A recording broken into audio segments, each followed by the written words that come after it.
मड़वा में अइले भय सुरवा हंसत खेलत हो बोलत हो हंसत खेलत हो।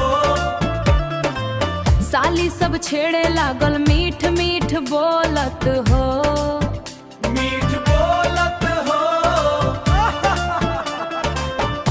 अरे धीरे धीरे आई भय सुर जी सजनी के दुआर।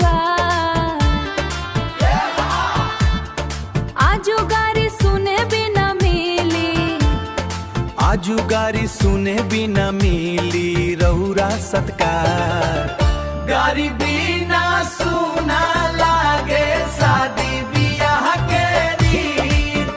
मड़वावा में गुंजे आज प्यार भरा गारी गीत।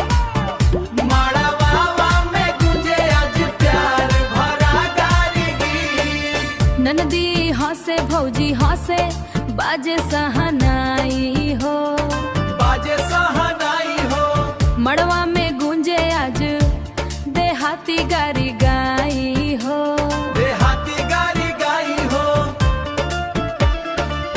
दुल्हा के बहिना बड़ी नखरे वाली लागे लाल चुनरिया में चांद जैसन चमके। लाल चुनरिया में चांद जैसन चमके। सासू जी मुस्काई ससुर जी इतराई। गारी गीत सुन के सब मेहमान हरसाई। गारी बिना सुना